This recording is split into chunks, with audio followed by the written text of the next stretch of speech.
म्हणजे अशी की मतदार याद्यांची देशभरामध्ये विशेष सखोल फेर तपासणी केली जाणार आहे। या संदर्भामध्ये आज निवडणूक आयोग एक पत्रकार परिषद घेणार आहे। निवडणूक आयोग एसआयआरचा एक पहिला टप्पा जाहीर करण्याची शक्यता वर्तवली जाते।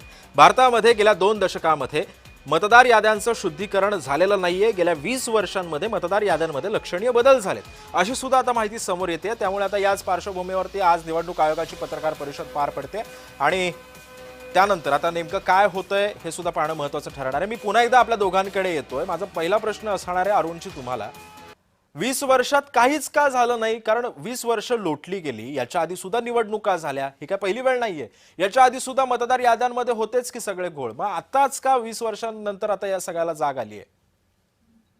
सिद्धेशजी, पहिली गोष्ट म्हणजे तुम्हाला आणि समस्त जनतेला कळावे, म्हणजे आपल्याला तर नॉलेज आहे त्याबद्दल माझं काही मत नाही, दुमत नाही, परंतु महत्वाची गोष्ट ही आहे की निवडणूक आयोग आत्ताच जागं झालंय हे मुळीच सत्य नाही।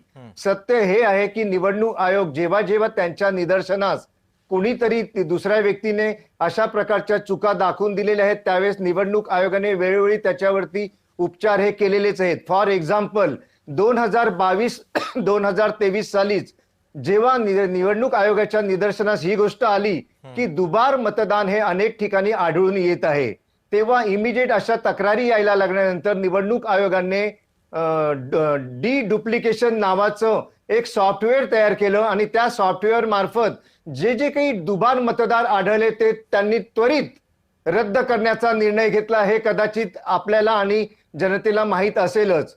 दुसरी गोष्ट, आता हे जे काही आरोप करत आहेत विरोधी पक्ष, यांना ज्ञान खूप कमी आहे। कोणीतरी काहीतरी येऊन सांगतं आणि हे लगेच त्यांचे नेते त्याचं हे घेण्याकरता बेनिफिट घेण्याकरता पुढे सरसावतात। खरं म्हणजे माझ्या मते 2017 सालीच 2019 साली निवडणूक आयोग हा जो काय आहे तो भारत निवडणूक आयोगाच्या म्हणजे मतदार याद्या ज्या काय असतात त्या भारत निवडणूक आयोगाच्या अखत्यारीत गेल्या आणि इकडचे विरोधक कोणाकडे जाऊन भांडतायत तर राज्य निवडणूक आयुक्तांसमोर।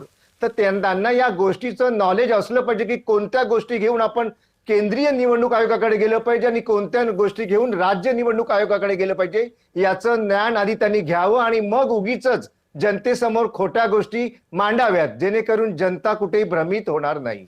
बर, मी हाच प्रश्न आता सुनील मोदींजींना सुद्धा विचारणार आहे। सुनीलजी, आपण सुद्धा निवडणूक यामध्ये लढवलेली आहे, आपल्या पक्षाने सुद्धा याच्या आधी सुद्धा निवडणूक लढवलेली आहे, तेव्हा सुद्धा आपल्याला विजय प्राप्त झाला अनेक निवडणुकांमध्ये, तेव्हा का नाही बरं या सगळ्या मतदार याद्यांबद्दलचे प्रश्न तुम्ही उपस्थित केले?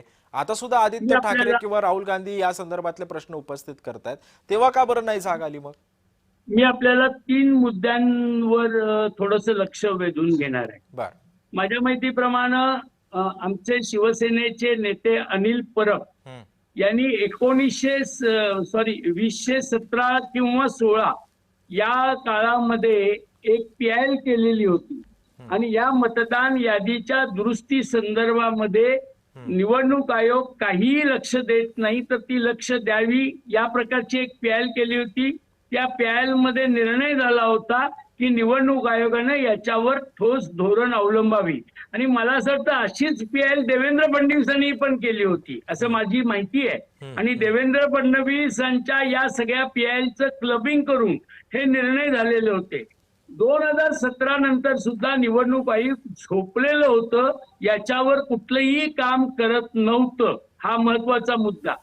दुसरा मुद्दा मी आपल्याला सांगू इच्छितो, दुबार मतांचं सॉफ्टवेअर आणलं, दुबार मत पेपरमध्ये जाहीर केली, पण प्रत्यक्षात दुबार मतांच्यावर जे खोडावं लागतं किंवा म्हणावं लागतं किंवा त्या दुबार व्यक्तीला भेटून तुझी 2 नावं आहेत 3 नावं त्यातलं कुठलं ठेवलं पाहिजे हे कन्सेन्स घ्यावं लागतं, ही यंत्रणा निवडणूक आयोगानं उभी केली नाही, ही तशीच ठेवली।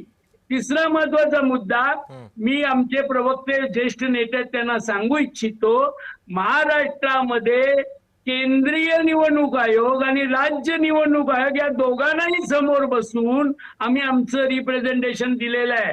आम्ही अज्ञान नाही आहोत, आम्ही व्यवस्थित आहोत, आम्ही दूधखुळे नाही आहोत, आम्ही व्यवस्थितच आहोत। या दोघांना पुढे, कारण का ते दरवेळी म्हणायचे राज्य आयोगाचं आहे, ते म्हणायचं केंद्र आयोगाचं आहे, म्हणून दुसऱ्या दिवशी नेत्यांनी दोघांना समोर आणलं आणि दोघांना समोर आणून कबूल केलं की या गोष्टी झाल्या पाहिजे।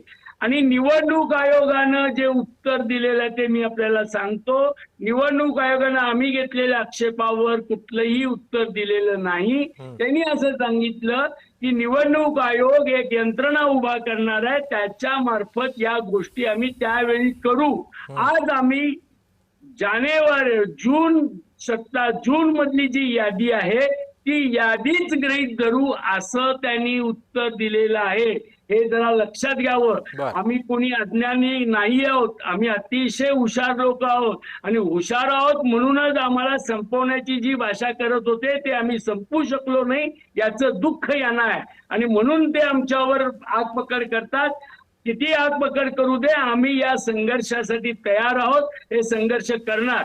आणि एक महत्वाचा मुद्दा सांगतो. बिहार इलेक्शन मध्ये यांनी हा प्रयोग केला. प्रयोग करताना काय केलं, जी त्यांना नको असलेली मतं रद्द करायचा प्रयत्न केला आणि शेवटी सुप्रीम कोर्टाने जाहीर केलं की जे तुम्ही रद्द करताय ते वेबसाईटवर टाका आणि निवडणुकीच्या नोटिफिकेशनच्या आदल्या दिवशीपर्यंत जर त्यांनी आधार कार्ड सहित प्रूफ दिलं तर ते मतदान घ्या. यांनी 3.5 लाख जवळजवळ काहीतरी 10-12 लाख कॅन्सल केली. ही 6.5 लाख रिस्टोर झालेली मतं ही लक्षात घ्या. 6.5 लाख मतं ही रिस्टोर झाली. आणखीन एक मुद्दा मी सांगतो आणि माझं मत व्यक्त करतो.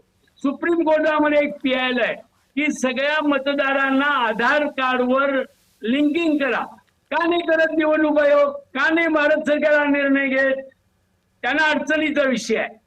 कारण ऑनलाईन रजिस्ट्रेशन बोगस करतं, ते त्यांना अडचणीचा विषय. जर त्यांनी आधार कार्ड लिंक करावी बर. आणि या देशातली निवडणूक घ्यावी असं माझं मत आहे. नक्कीच. त्यामुळे आता या आजच्या पत्रकार परिषदेमध्ये नेमकं आता काय होतं हे सुद्धा पाहणं महत्त्वाचं ठरणार आहे. धन्यवाद आपल्या दोघांचे सुद्धा. आपण वेळात वेळ काढून या सगळ्या संदर्भामध्ये सखोल विश्लेषण केलं आणि आपला वेळ दिला त्याबद्दल.